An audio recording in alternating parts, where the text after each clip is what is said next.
Okay. Hello everybody, I'm Tom Bloomer, and I'm going to be spending the next hour or so talking to you about some sensitive subjects that in certain parts of society kind of taboo. People don't like talking about it, and I was kind of surprised kind of how that works when I first came down with the illness and learned about how people don't talk about it. I mean, it's brushed under the rug a lot of times. Some people are embarrassed, which there's no need to be embarrassed. Some people are fearful for retaliation, for maybe not getting a job or promotion or something like that because of a mental illness. And that's what we're going to be talking about, mental illness. With mine, we're going to be talking about a specific mental illness, and also something that goes along with some mental illnesses, unfortunately, is suicide. When a person tries or does take their own life. So, first I want to warn everybody that if there are people here that have challenges with mental illness, there could be triggers from stuff that I talk about that could impact you. And I always just want to, forewarn everybody that that's always a possibility. Feel free if you need to leave, step out, whatever. I totally understand. What I'm going to do is I'm going to tell you my story. Sometimes it's hard for me to tell it. Sometimes I have to stop at certain times, but I think it's been a year now since almost a year since I was diagnosed. And let me tell you what I was diagnosed with. I was diagnosed with MDD. That stands for major depressive disorder. Mine is also listed as a disability and a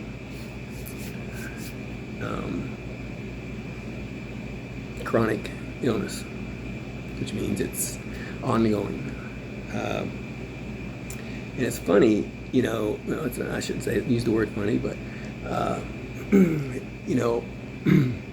I was diagnosed last August with these illnesses, and never ever in my life before had I ever even had an inkling that something like that was going on. And it's something we're going to talk about. So I'm going to tell you my story, and it's going to jump around a little bit, and there's a reason for it, because my illness spans over 30 years. So you might be kind of surprised. It's kind of scary, but so we're going to go back and forth a little bit. I'm going to talk about my time in the Marine Corps. What I do not want anybody to think I'm badmouth the Marine Corps. I would never badmouth the Marine Corps at all. I really enjoyed my time in the Marine Corps. I enjoyed my friends in the Marine Corps, which you're going to learn that's some of what has to do with my mental illness. And what happened to me happened to a lot of other people. It's not just me. And my case, how it is severe. There's other people out there that went through a lot worse than I did. So I'm not bad-mouthing the Marine Corps. Anybody who's in the Marine Corps, we have fun with it. But I'm a Marine to this day. I would not fault the Marine Corps for anything. So with that, I want to tell you kind of how I went in the Marine Corps. And it started in 1987 when I was a junior in high school. It was that summer between your junior year and your senior year. I lived at Niles, Ohio. up by Youngstown, kind of between Cleveland and Pittsburgh. And, you know, I was the typical teenager at the time in the 80s, partying, having a good time, running wild, you know, and getting in trouble. So, you know, not major trouble, roughhousing, fighting, drinking beer, things like that. So I had always wanted to be a Marine anyway. I always wanted to be in the military. My grandfather was in the military. Some of my uncles were in the military. So, you know, I always thought it was cool. John Wayne and all that. So come junior year, between junior and senior year, you know, you got to start thinking about what you're going to do. And I was going to join the Marine Corps. So, you know, I'd been getting in trouble, and it was time to start, you know, zeroing in on what I was going to do, and putting a plan together. So it didn't come graduation day, and I hadn't registered for college or anything like that. So I went down and saw a recruiter, and believe it or not, he wasn't the honest guy in the world, but he was a good guy. And I wanted to sign up, and I had to take the ASVAB, of course, and I scored very high on it. I always did well in school. You know, I could not go to class except 2 days out of a 9-week period or whatever, and do well on my report card. So I did well on the ASVAB. I scored high enough to basically gain one of the top programs that the Marine Corps had to offer at the time to new recruits, and it went in under this thing called QEP, Quality Enlistment Program. That meant I signed up as a 17-year-old, hadn't started senior in high school yet, and I would be signed up my whole senior year. I had a date to leave. My date was August 1st, 1988. So it was going to be when I graduated in June of '88, and had a month or two, and then I was off to Marine Corps boot camp. That was part of the Quality Enlistment Program. And there were other things like out of boot camp, I had a strike PFC, private first class. Big thing there. I think got $30 extra or something. And then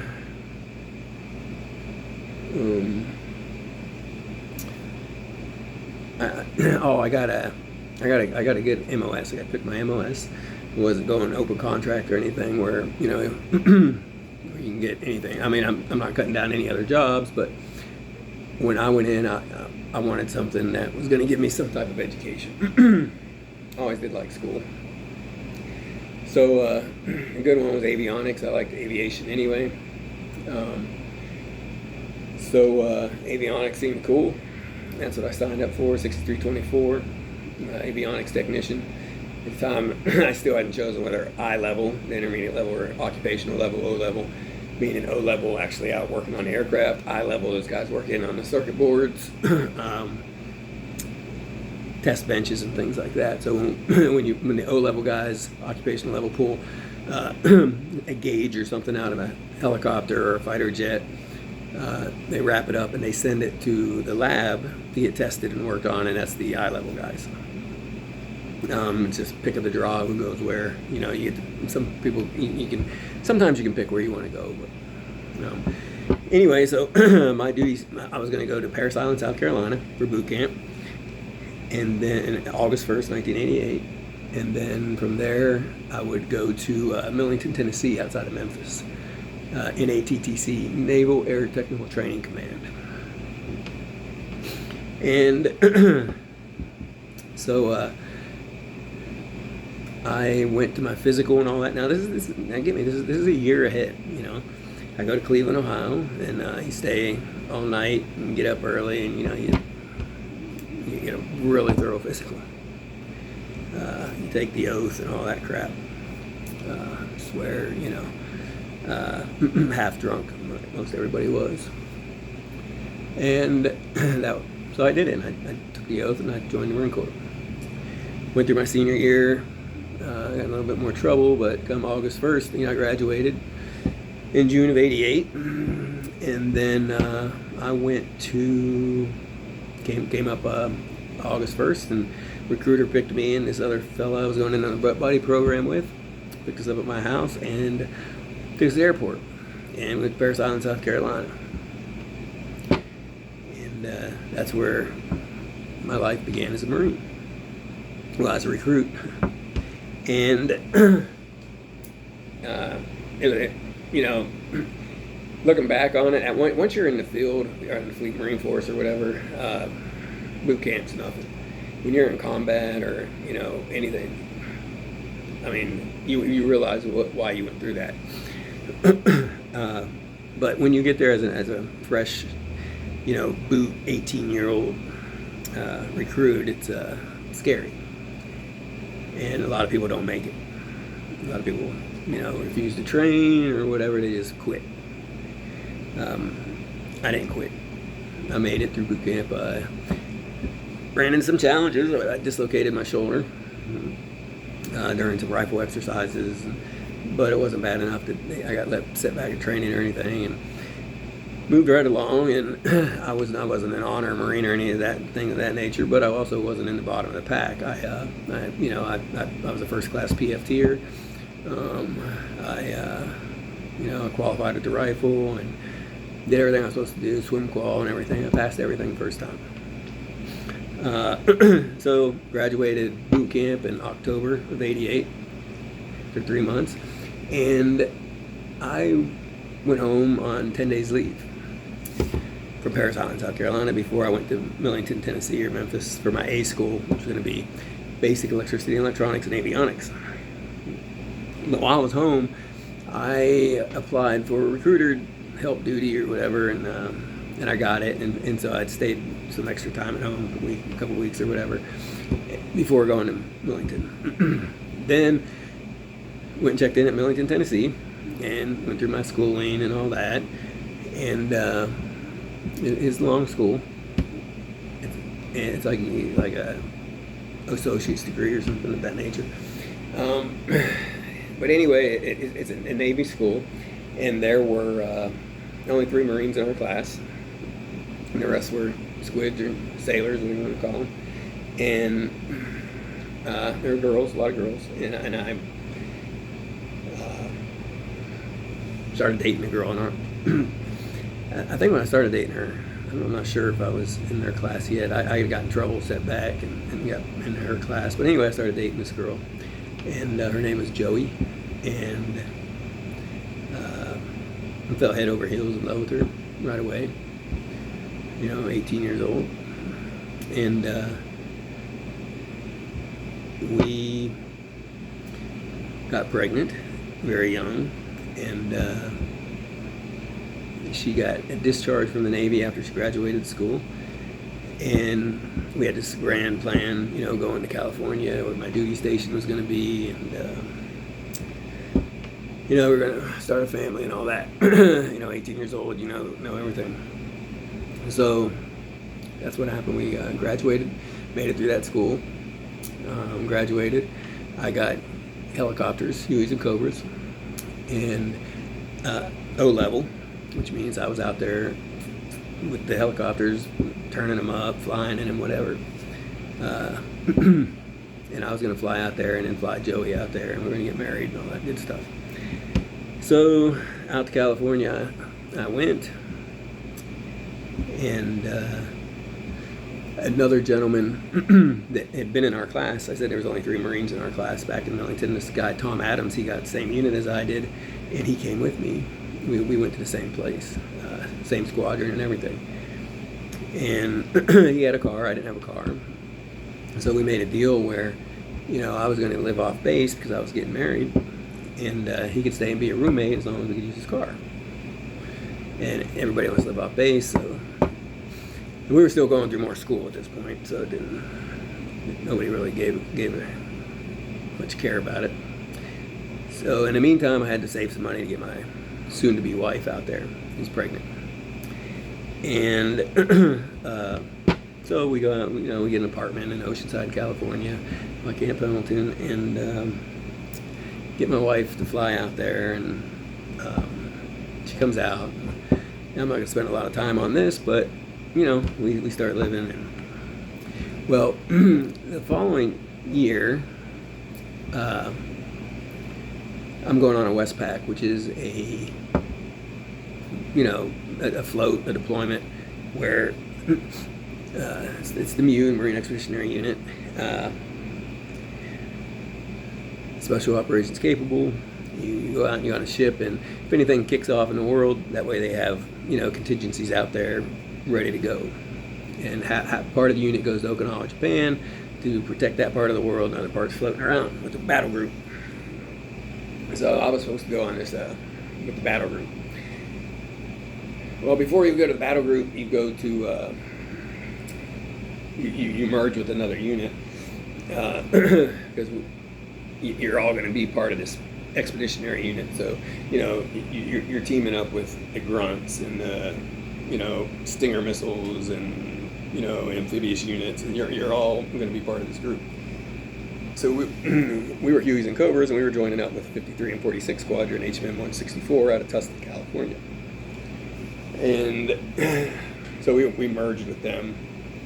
In the meantime, I sent my wife and my daughter, my new daughter, who was born, back to Ohio to stay with my parents while I was going to be overseas for the 6-month tour of duty. So we were in Tustin with this HMM 164, and training and getting ready, and I wanted to become a door gunner, test skins, whatever, and fly. So I started to get my flight physical, and I was in good shape. And Tom, I told you about Tom, who stayed with us, got a room and all that. And he had been in our school in Memphis. As a matter of fact, he was the best man at my wedding as well.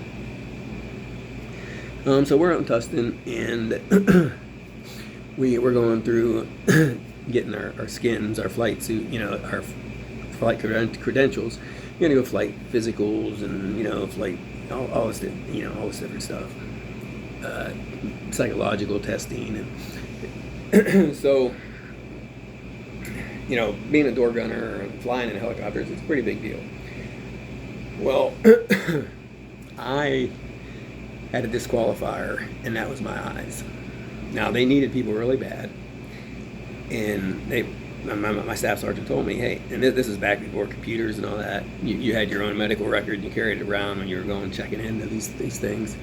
He said, just take that piece out, and you'll be fine. They needed, they needed people to be on skins, to have, be flight certified. So I did that, and in the meantime, Tom, he didn't have eye and vision problems or anything. That guy's the best man at my wedding, and but he failed his flight physical for a heart condition, and everybody's kind of upset about it. He was upset about it. He wanted to fly, but they wanted to find out what was kicking this heart thing off. So but I was going to fly. So I started training, and also up there I was playing football. We had a little football team, and it was kind of fun, and I was quarterback, and we had a game one night, and I got sacked on a boot pass and messed up my shoulder. I told you my shoulder is dislocated in boot camp. Done it again. This time it was really bad, and they took me to the hospital or sick bay, and told me that I was going to have surgery on my shoulder. Well, I was getting ready to go on this Marine Expeditionary Unit for 6 months. So they said, no, you can't. You're going to have surgery. So I said, okay. So I went, they took me off that MU, and they were going to send me to with the part of the unit that was going to Okinawa, Japan. So I could go there, still serve the unit, but to get the surgery that I needed, and it was a major surgery, so I'd only be out for a little bit, and I'd still be able to be functional, and me and the Marine Corps was really short-staffed at the time. Pick up some of that, especially in the avionics field, and maybe even get to fly a little bit, in Okinawa. So we get split up, and the MU takes off, and I go to Okinawa. Well, what happens in 1990? Saddam Hussein invades Kuwait. You know how that went down. And so there's combat right away, and we don't know when we're going home. It's supposed to be a 6-month deal now, and who knows when we're going home. Big mess. Well, on October 8th of 90, I remember we got called into formation, and we could tell it wasn't anything good, and we were told that 2 of our helicopters had launched off of that MU, that Marine Expeditionary Unit, off the USS Okinawa, and they didn't return. And they didn't tell us who all. They said there were 8 missing in action, presumed killed, and they hadn't found any bodies or anything. And so we were waiting to hear. Well, when it came down who it was, one of the 8 was that gentleman, Tom Adams, Lance Corporal Thomas Adams, who was the best man at my wedding, who I went to school in Memphis. And it hit me because I remember I went and took flight physical with him. I took mine, and he wasn't supposed to be flying. He had heart problems. And then I seen what happened. I got injured. I sent to Okinawa, and they needed people so bad, they put him in, and he took my spot. So right away, I'm like, man, this is kind of weird, because that was my spot. And it messed with me a little bit at the time. And I went and talked to, my master sergeant, my talk about it. And he sent me to see the chaplain, and, they're like, yeah, let's pray. And then basically what it comes down to, what they all tell you is, we're Marines, he was a Marine, all those gentlemen were Marines, and now Marines, they fight and they die, and that's what they did. They did what they were supposed to do. So that's it. My therapy and counseling for losing the best man at my wedding, in what I presumed is my seat, that's the way it was. I was 19 years old at the time, and Tom was 19 when he died, and just moved on. Never thought anymore. Well, I thought more about it. Every day of my life, at least 10, 20 times a day, I would think about the Marine Corps. Not necessarily all that time, that one thing, but my time in the Marine Corps. And there was a reason for that. So, in the meantime, I'm still married, right? I get back home and finally see my newborn daughter, who I only got to see a couple weeks before I went there. Had been gone long time, longer than we were supposed to, and I come back, after war, and I had surgery overseas on Christmas Day, and so I come back, and the love of my life, my wife and my daughter, and carried on life as a Marine back in the States. So that's fast forward a little bit. I did 4 years. I got out of the Marine Corps. Went back to Ohio, got a job, manufacturing. Things just start moving fast. I moved up very quick in this manufacturing field, and became a plant supervisor, and then a manager, and involved in quality and ISO 9001 and regulatory compliance and all that. I was just boom, boom, boom, boom, and I was working in the casting industry, casting aluminum. So I had another kid at the time, me and my wife Joey, my beautiful wife, and it was in '95. Boy, Brandon. So and now I have 2 kids, and still working away. My wife was working hard, and trying to get our young family kicked off. And as like I said, I was moving up pretty quick. I took some classes, started getting my degree and all that stuff, and also was taking some engineering classes. Cast Metals Institute in Chicago, learned how to do, calculate pouring methods, pouring aluminum, the head pressure to get the aluminum to fill the cavities and all that stuff. And I was started writing some papers on that stuff and doing some continual improvement type stuff, and was gung-ho motivated. I wanted to do what was best for my family, and I wanted to make sure I moved ahead so I could provide for them. And I got contacted by a company in Texas that asked me to come down and help them meet some regulatory compliance things, get ISO 9001 certified, which is a quality standard international. And so I kind of moved my family down to Texas and worked on that. And I ended up, again, moving rapidly ahead in the manufacturing field. And it was... after we went down there in '98. So in 9 years, I had built up enough respect and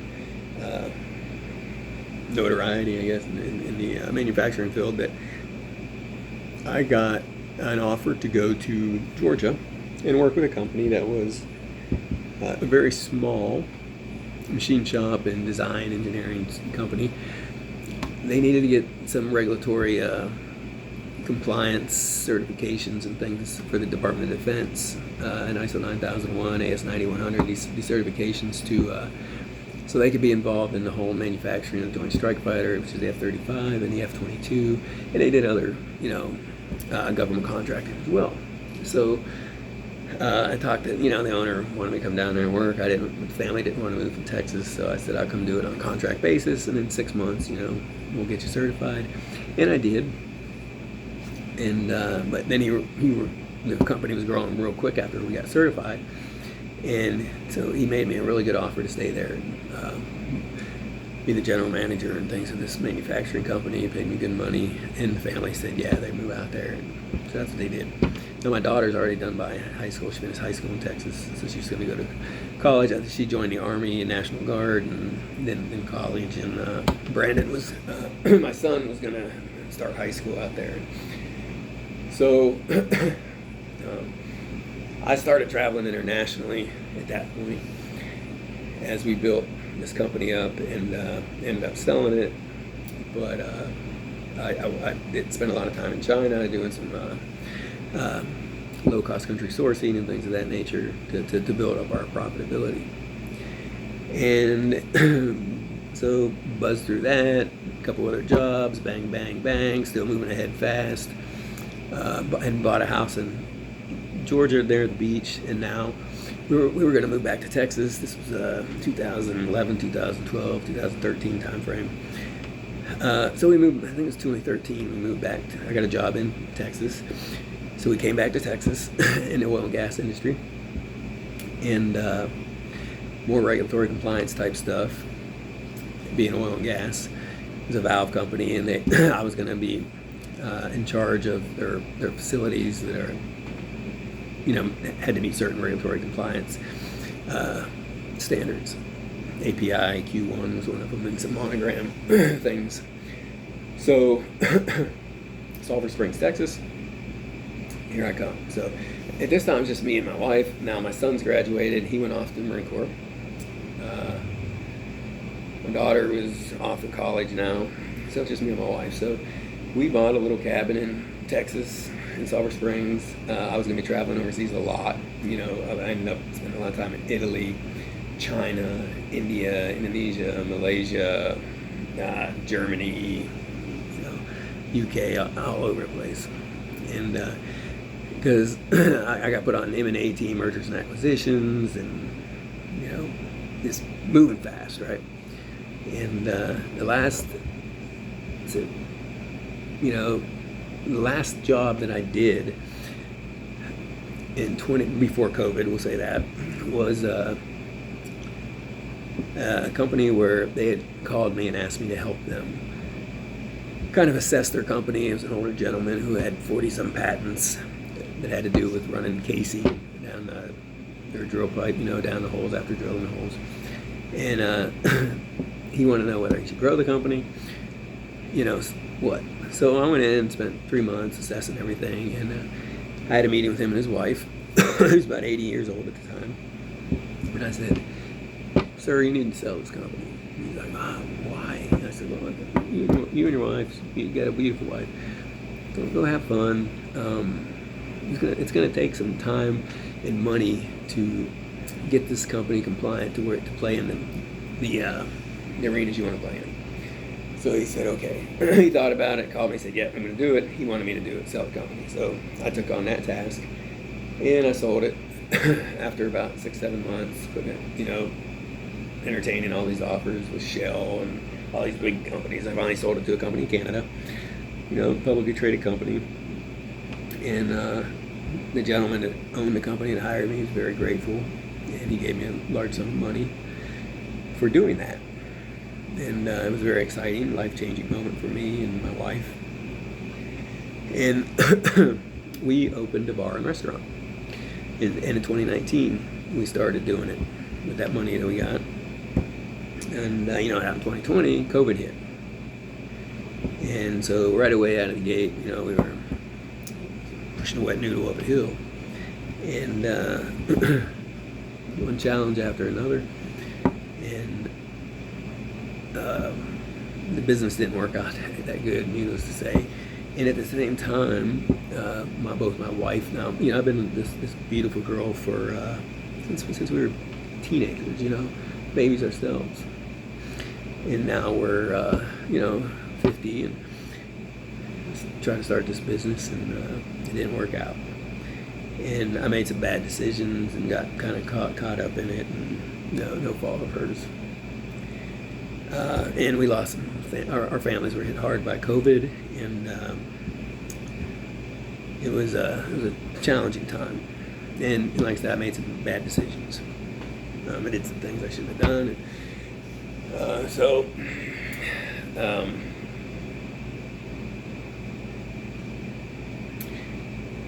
during that time, my wife and I both had some major challenges going on in our lives, with losing family members and stuff, siblings. So I ended up, since the business didn't work out, a couple years later, I get a job again, doing the same stuff, and I'm in charge of regulated plants in our company, and one of them was up outside of Kansas City, Missouri. And so I was going back and forth. And this one week I went up there, and I was eager to get back on it on Friday, because my wife and I have been fighting like cats and dogs for a couple of years now, and I knew rightfully so, she'd blame me for a lot of the bad things that happened. It's things I did I shouldn't have done. So it's one Friday in July last year, I came home.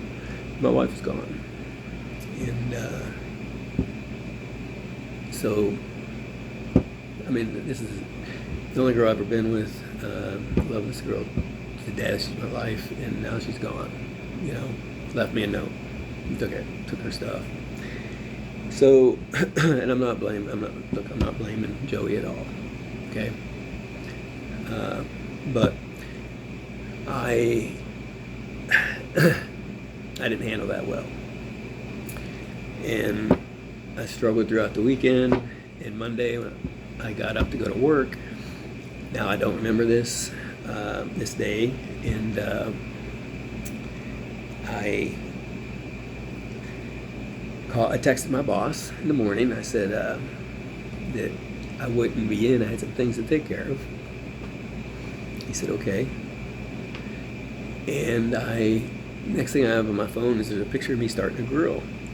Well, I started a grill in my bedroom and went to sleep, and I guess my goal was to die of the carbon monoxide poisoning coming from it. I had read that the lead singer from Boston had done that, and it's a painless way to go. And that's what I tried to do.